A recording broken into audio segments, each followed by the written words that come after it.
Yes, welcome back, ladies and gentlemen, Tanks of Blitz Universe to the channel.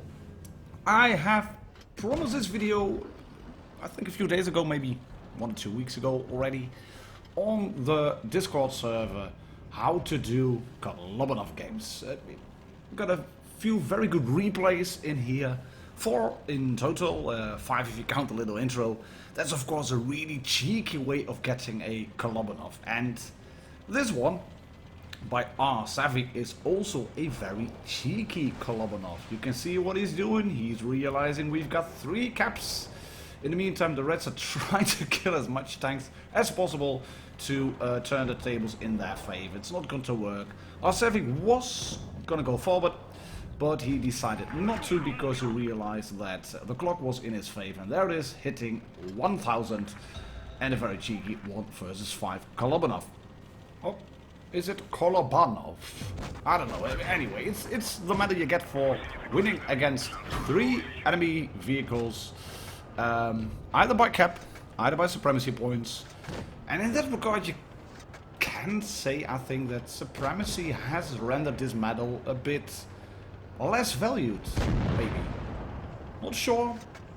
It is easy to get those medals in a supremacy game. I've done a full video on that one already, which is oldish but still good.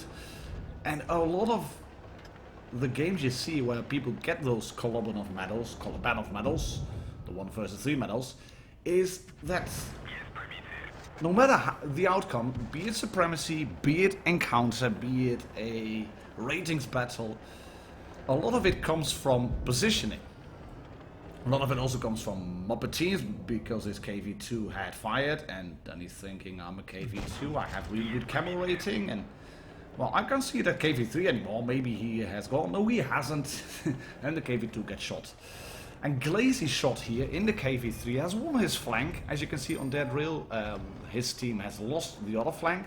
He went chasing the Jackson, and that didn't work because the KV3 is slow.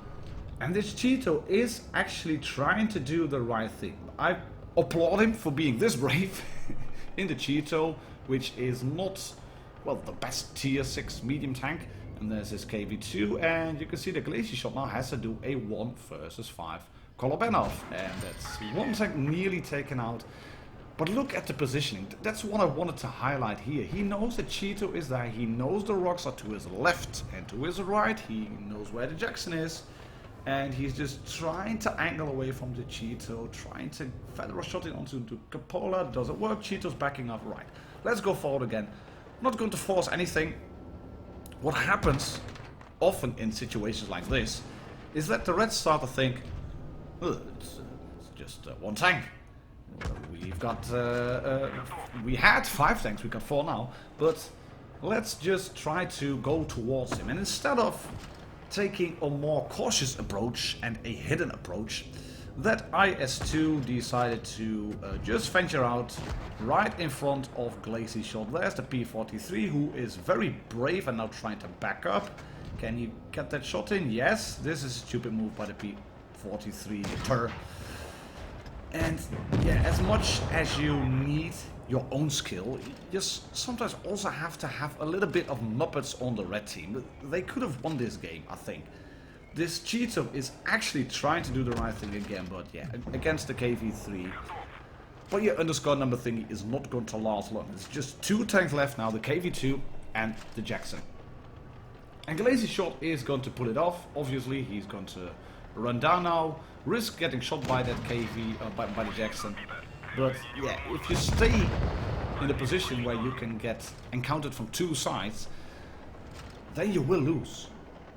Provided the Reds aren't total Muppets and completely incompetent, which they sometimes are in World of Tanks Blitz, but that's subject for another video, I think. And this KV2, bless him, AP shot, wouldn't have gone through him. He should have used HE probably, but yeah. Then again, a Kolobanov's medal, as you can see, Mastery is what Top Gun High Caliber and a Redley Walters medal. And this is Bad Bunny in a Grill 15 on Mines. And this gameplay is not going to be very exciting. But what's he gonna do? It's a paper TD on a postage stamp map in tier 10. And you can see there are a lot of TDs on the Reds as well. A Jagdpanzer E100 there is a Waffle and a Foch 155, and he gets this shot in. And that's also one of the ingredients for winning a 1 versus 3/4/5/6/7 situation. Try to do as much damage as possible while you're just playing. That little intro of the Jagdpanzer, of course he was camping. He was just sitting in the back, had his marshmallows over there and a wood stove and, I don't know, pork stew was probably there and burgers and all that stuff. But what he did, together with his teammates, was getting the Reds down to 1-shots as much as possible. And then the rate of fire of a tank like the Jagdpanzer 4, or I'd say a Tortoise, an AT-15, etc, etc. That's going to be a weapon of its own. Because if you have a really high rate of fire, then you can get the tanks out one by one while they reload. This is a lucky shot. He gets through. Lucky with the RNG. Not spotted because it was behind the bush, just far enough to not get spotted by the Jagdpanzer E100. But you can also see what is happening now. Green's got 2 medium tanks left. One of them is coming off the hill now. The other one is already going towards the base. There is a... what is an object? 263? Go towards the base to reset it. And there's a lone Waffle on the island. The Waffle is combat ineffective at the moment. Just completely combat ineffective. And that is because he's got no shots. He's got no shots. He's full health, but he's really scared of the Foch 155, of the FV, of the Jagdpanzer E100. He's not doing anything. And this is a blind shot by Bad Bunny, but sometimes you gotta risk it. But you can see he's still positioning, still over here, still kind of camping, but also still relocating, trying to get a shot in on the Foch. Yeah, gets it. No bleed, no life is taken out. Foch 155 is down. It is still a 3 versus 3. This is not a massive Kolobanov medal, Kolobanov, however you pronounce it. But it's going to be one against a Jagdpanzer E100 and that FV. Oh, this is lucky. Lucky FV. He has some very tough tracks. And you can see that the Waffle is pinned down by the Jagdpanzer E100. He's afraid of moving. Darling and the Frank in the standard B is taken out by the Death Star. And Bad Bunny then just backs off. Reds know he is here. What you then have to do is go for the 1-shot kills or back up even further. Don't sit in a bush or in a spot where you were last seen. Go to another position. Go to a spot where you have some cover. Look at what Bad Bunny is doing. This is actually good gameplay. There's a big rock to his left. He gets a great shot in onto the Jagdpanzer E100. Does not move, is not spotted, right, backing up ever so slightly to see if someone else is popping up over there. Can he kill the Jagdpanzer now? No, ooh, there's an FE. And this is what I meant with positioning. He's behind the rock, can drop down now. I think pop the adrenaline. No, he is not popping the adrenaline, and this Death Star is going to shoot him with AP. What was that? No, it was a hash round. A hash round on the gun. Thank you. Thank you for the grill gun. It's sticking out so far out of the tank that you can block shots with it. Thank you. Thank you. Lucky, only 1 shot blocked now, and then go for the kill on the T-54. Yes, go forward, go forward.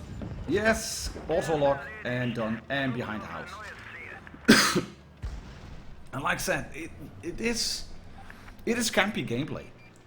But I like the fact that Bad Bunny decided to move towards the side of the rock and behind that rock, so he was in cover from the inevitable FV coming towards his position. That Death Star wanted to get him, and he gets some archery, as you can see. Top Gun high caliber, sniper medal, Redley Waters, Kolobanov's medal, and quite good damage as well. Yes, he was camping, but the game is about winning, I think, and if you can win a game like this, then by all means. But if you're gonna win a game like Extra Jarlsberg is going to do on the Dwarf in his Progetto 65, then it's even better. You probably have seen this gameplay before, this match on, was maybe on Meaty's channel, not sure. But I asked Jarlsberg about it, and he said, yeah, go mate, give it a proper video together with commentary, and then, yeah, I think it makes a good video, a good match, some good pointers in there for people who want to try their hands on a Kolobanov situation. And you can see that Jarlsberg is not pushing forward. It can be tempting to go forward in a Progetto. 3 shots, auto reloader, platoon up with a Foch destroyer with an autoloader. You have some very, very tasty DPM there. Quickly switching to HE onto the Waffle, who should have realized that 2 tanks were pushing in over here. Bad move by the Waffle. And the auto reloader is already reloaded because of that mechanism. And 1 shot, that's annoying. 1 shot on the Opticon 40, 391 damage done in total so far. He's attacking the 140, then quickly going for, I think, the Waffle. No, still the 140. Look at that, just behind this brick wall. Nope, doesn't go in, and he takes a return shot. That's annoying, but he's got 2 in the magazine. And what's he gonna do now? Just simple strategy. No rushing in onto that Opticon 40. First clear this tank, bounce a shot from the Waffle. He's got 2 left in the magazine. 1 and 2. There we go. No HE needed. Lovely stuff. Stop now. Reload. 1 shell. 2. 1. Yes, that's the first shell in the magazine. And then the next one is going in. And hopefully the next one as well. And he is spotted between all those little gaps in the train card. But he's got 3 in the magazine. He's not afraid to use it. There we go. Bounces, of course, because it's an object. It's a Russian tank. Another shot in. Can't penetrate an object in the back through the engine deck with HE. But this works as well. There we go. And boom. No, it's a Russian tank. Takes a little bit longer. Boom. Finally. Our Foch destroyer manages to bounce on Opticon 40 is beyond me, but okay, fair enough. This is, I think, a bit of a risky move. Passing by this Jagdpanzer E100 while not fully reloaded and not knowing what is behind this pile of debris. He's got 3 shots now, pops out, ooh, 2 tanks, and one of them misses and the other one bounces on the front plate. I think I wouldn't have done that one. I mean, Jarlsberg can pull it off, no problem, no questions asked, but this requires knowledge of the game.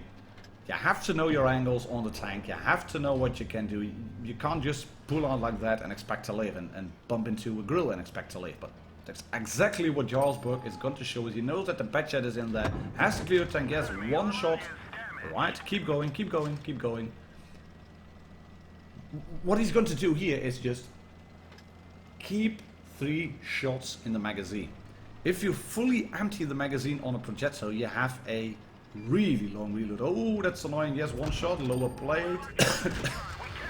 Sorry, he cracked anyway, so just reverse, reverse, turn around, get 3 shots back again. He's going to get flanked by the Batchat. Of course he is. He kills the Batchat, then the Jagdpanzer misses because he is rushing the shot. And this is again, as we've seen with that first match in the KV3, people will rush you. Why? Because they see that one single lonely tank and they're thinking, we've got 4 tanks, we've got a big gun and we're not afraid to use it, we've got a Batchat with an autoloader, we've got an E100 and a Motion. We'll just stick together and we can then win. And you can see that Jarlsberg is taking the time to aim. He's not spotted, not yet. He has 1 through the rubble that fails to penetrate because the shell loses a little bit of penetration value on bouncing through that wall, pushing through that wall. And now he's again going to position very carefully. Full health Motion. He's 2 shots, 1 shot from the one into the Motion and then another one. Can he get a shot in? Yes, he can. Motion has not fired right. This is now the game-winning move. Look at this. He is going to hug this house. He is not spotted. He does not spot the E100. That means that the E100 is not on the other side of the building. He's using the proxy spotting mechanics to fool the Motion. Is the Motion still there? Yes, he is. For once, there we go. He's got 3 shots in the magazine. Bounces 1 shot. Easy peasy, lemon squeezy now. Not even switching to heat, lower plate. Yes, there we go. 6,195 damage already done. He's got 1 minute 45 left. And the E100 is on the base because, yeah, let's face it, if you are doing this, if you are playing a game, then why not sit on the base and let the opponent know where you are. That's the best thing to do, obviously. I mean, it's not going to work well. You need those 1 minute and 30 seconds to win the game. And again, Jarlsberg is moving away, as you can see, letting the E100 think, right, I'm going to approach from over here. And he's going to go in using this little hill over here, this bump in the terrain, the topography, the rubble over here. The E100 cannot shoot him. He knows it's a stock tank because he has seen it before, and the T62 also decided to inform him about that. That means 460 alpha on the gun. And he's got 3 shots, once, twice, there we go.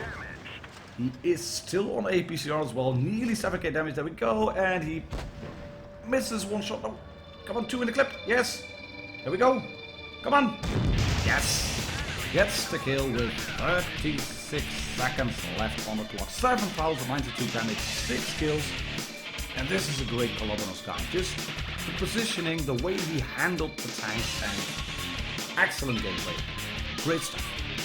And I hope you've enjoyed this video, ladies and gentlemen. Tankers of Blitz first. I'll be looking on the, what's it, Lunar Moon event, the Halloween event as well in the next video, and maybe some live stream next week, hopefully as well. Catch you later. Cheers, bye bye, happy tanking.